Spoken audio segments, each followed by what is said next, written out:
दोस्तों नमस्कार, स्वागत है आपका फील्ड स्टडी मंत्रा डीप चैनल पे। लेखपाल के 8,000 पदों की जो भर्ती है आपको अब नई साल में देखने को मिलेगी, क्योंकि अब तो ये साल एंड हो रहा है, इसमें तो कुछ होगा नहीं। और आपको ये जो भर्ती है अगले साल देखने को मिलने वाली है। और इसमें मैंने पहले भी बताया था कि पदों की संख्या अच्छी खासी 8,000 के समथिंग है, और ये 9,000 भी हो सकती है समय के अनुसार। अब समय बताएगा कि 9,000 होगी कि 8,000 ही रहेगी, ये तो समय बताएगा। लेकिन अध्याचन जो भेजा गया है राजस्व परिषद की तरफ से EPTPLC में, वो लगभग 8,000 पदों का है। तो उसी का आप मान के चलिए अभी फ़िलहाल मोटा मोटा। और कितने गुना लोग बुलाए जाएंगे, कितने परसेंटाइल मतलब वालों को मौका मिलेगा, और कितने मार्क्स वाले सेफ हैं, ठीक है।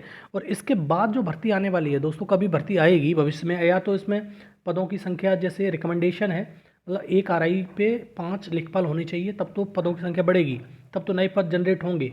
अन्यथा की स्थिति में ये मत समझना कि बहुत जल्दी से इसमें भर्ती आने वाली है।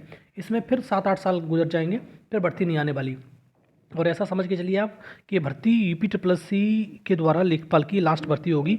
7-8 सालों बाद भर्ती होगी, होगी अलग तो, ठीक है। 7 सालों में सिनोरियो चेंज हो जाता है सारा कुछ, और आप उसके काबिल बचोगे भी नहीं कि हाँ इस लेखपाल की भर्ती को देख पाओ, ठीक है।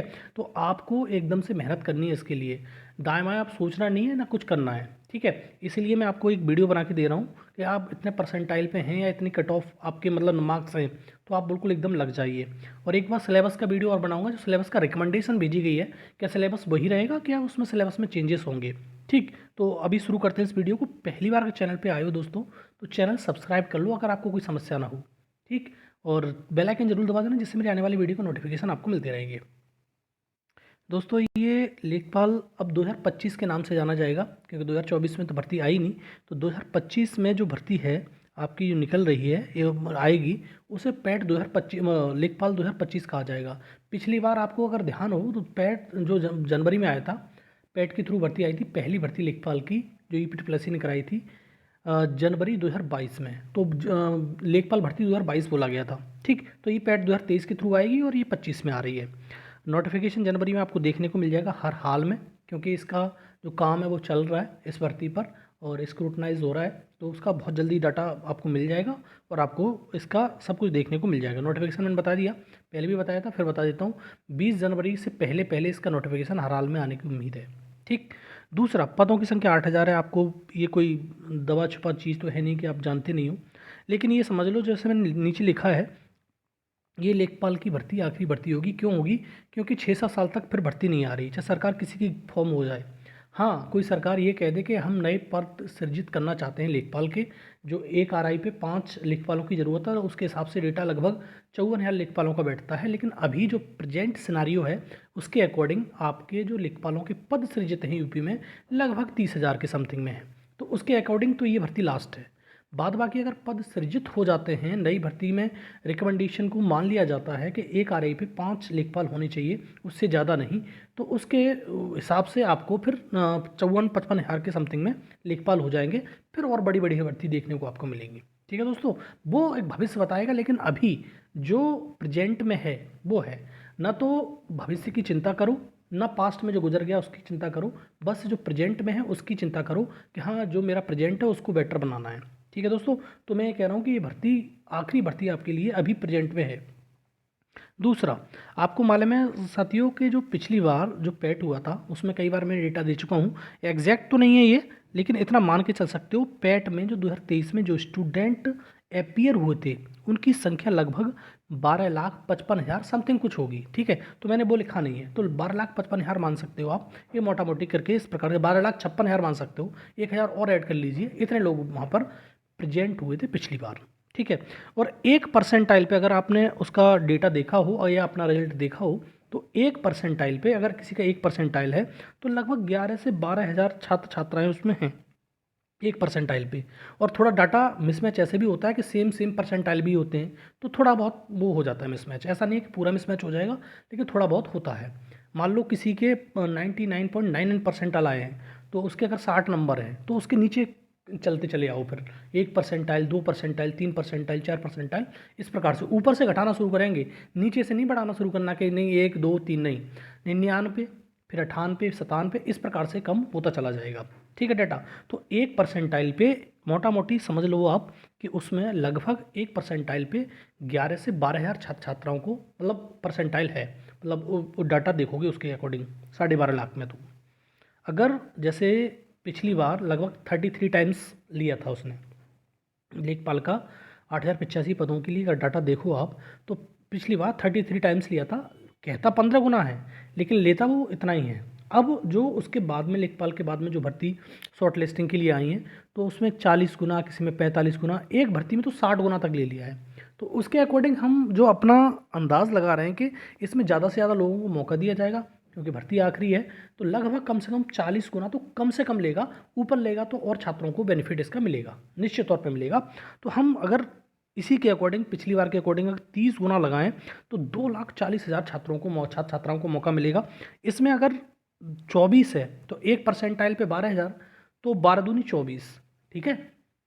तो इतने छात्र छात्राएं कम हो गए, ठीक है दोस्तों। तो 12 दूनी 24, तो लगभग 24 परसेंटाइल कम हो जाएगा। तो 100 में से अगर 24 परसेंटाइल कम हो जाएगा तो 76। ये डाटा थोड़ा बहुत इधर उधर हो सकता है, ऐसा नहीं है कि एग्जैक्ट डाटा है। हो सकता है कि 80 रहे, क्योंकि इसमें डाटा में क्या होता है कि बहुत लोग होते हैं वो सेम सेम नंबर वाले होते हैं, शायद 80 रहे या फिर उससे भी कम हो जाए। तो ये एक अंदाज़ है इस चीज़ का कि एक परसेंटाइल पे इतने हैं, तो लगभग 76 परसेंटाइल वाले इसमें एलिजिबल हो जाएंगे, इसमें आ जाएंगे अंदर, ठीक है। तो इतने अगर 30 गुने लिए जाते हैं तो। दूसरा, अगर ये तो नहीं होगा, 30 गुने तो नहीं लिए जाएंगे, ये बात समझ लो आप। 30 गुने का कोई सिनारियो रहा नहीं, कोई सीन रहा ही नहीं है 30 गुने का। लगभग 40 गुने तो आप मान के ही चलिए 40 गुने लिए जाएंगे।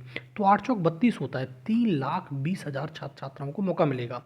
और 3,20,000 मतलब 32 परसेंटाइल में 32 कम करो 100 में से, तो कितना हो जाएगा 68। 68 को 70-72 मान के चल सकते हो आप, इससे नीचे नहीं आएगा। मतलब 70 मान के चल लो, 70-72 परसेंटाइल वालों को मौका मिलेगा, निश्चित तौर पे मिलेगा। और ज़्यादा छात्रों को मौका मिला तो उससे भी नीचे चला जाएगा।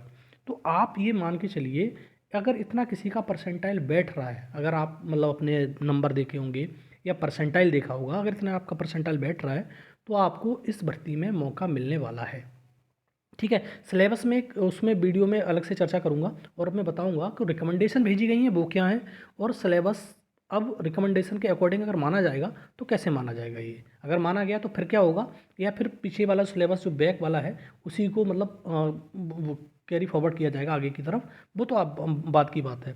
लेकिन ये हम सिर्फ अभी बात कर रहे हैं कट ऑफ पे, परसेंटाइल पे। तो अगर इतने नंबर आपके बैठ रहे हैं या इतना मतलब परसेंटाइल है तो आप बिल्कुल निश्चिंत रहिए। लेकिन नंबरों में भी एक बार को बता देता हूँ आपको मैं, जैसे मार्क्स, परसेंटाइल बहुत सारे लोग नहीं जानते कि परसेंटाइल का मतलब क्या होता है। देखो मार्क्स लगभग ये 22 या 23 नंबर पे बैठ रहा है। तो ऐसा तो नहीं है सारे जो लोग हैं वो इस फॉर्म को भरेंगे, कुछ लोग इसको स्किप भी कर देंगे कि भाई हम नहीं भर रहे, हमें क्या कर मतलब है उससे, ठीक है। तो वो लोग अगर नहीं भरेंगे तो उसका जो ए का नंबर और कम हो जाएगा। तो आप ये मान के चलिए लगभग 20 से 21 नंबर वाले छात्र छात्राओं को बिल्कुल एकदम सेफ हैं। और ये जनरल की बात कर रहा हूँ, जो जनरल के छात्र छात्राएं, जनरल में क्या होता है, जनरल हो गया, ओबीसी हो गया और तुम्हारा ईडब्ल्यूएस हो गया। इन तीनों की अब सेम ही जा रही है, मतलब आप देख रहे होगे जब शॉर्ट लिस्टिंग होती है बिल्कुल सेम जाती है। अगर जनरल की जाएगी वही ओबीसी की जाएगी, वही ईडब्ल्यूएस की जाएगी। एससी का एक नंबर कम होता है, एसटी के थोड़ा सा ज़्यादा कम हो जाते हैं, वही महिला का सीन चल रहा है, महिला में थोड़ा सा 1-2 नंबर और कम हो जाएगा। बाद बाकी सबका सिनारियो एकदम सेम रहता है। तो आपको जनरल, ओबीसी और ईडब्ल्यूएस लगभग 21 नंबर या 22 नंबर, तो उसको अगर छात्र को छोड़ेंगे तो 20 नंबर तक आपको लेके समझ में आना है। 20-21 नंबर वाले छात्र एकदम सेफ हैं, वो तैयारी करें अपनी, और ऐसी तैयारी करें कि आप नौकरी पाएँ। भाई सीधी बात है, तैयारी दुनिया करती है, तैयारी का मतलब ये नहीं है कि तैयारी हम कर रहे हैं उसका कोई लेना देना नहीं है, ठीक है दोस्तों। तो ये जो मैंने कट ऑफ पे वीडियो बनाया है कि इतने लोग मतलब 21 के समथिंग में आपको मौका मिलने वाला है, और इतने मार्क्स हैं तो आप सोचे नहीं। आप चाहें तो किसी का कोर्स खरीदें अपने बिल्कुल विवेक से, जिसका भी मतलब कोर्स लेना चाहें कोर्स ले लें, अभी नहीं, जब नोटिफिकेशन आ जाए उस टाइम पे मौका मिलेगा अच्छा खासा, नोटिफिकेशन आने के बाद भी।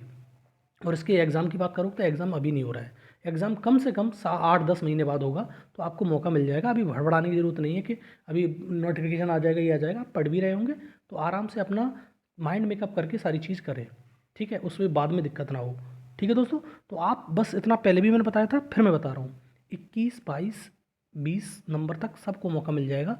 और बाद बाकी जो कैटेगरी में होगा थोड़ा थोड़ा उसका कम हो जाएगा, ठीक। कैटेगरी में जैसे एससी में, एसटी में और तुम्हारी जो महिला हैं उसमें, और जो एक्स सर्विसमैन वगैरह हैं उनकी तो कम जाती है, एक्स सर्विसमैन हो गए, पीएच छात्रों को भी इस बार मतलब इसमें समायोजित किया जा रहा है, सारा का सारा उनका भी डाटा भेजा जा रहा है। ठीक है दोस्तों, तो तैयारी करते रहिए, स्वस्थ रहिए, मस्त रहिए, और वीडियो अच्छा लगता है तो लाइक शेयर कर दो, चैनल सब्सक्राइब कर लो। धन्यवाद।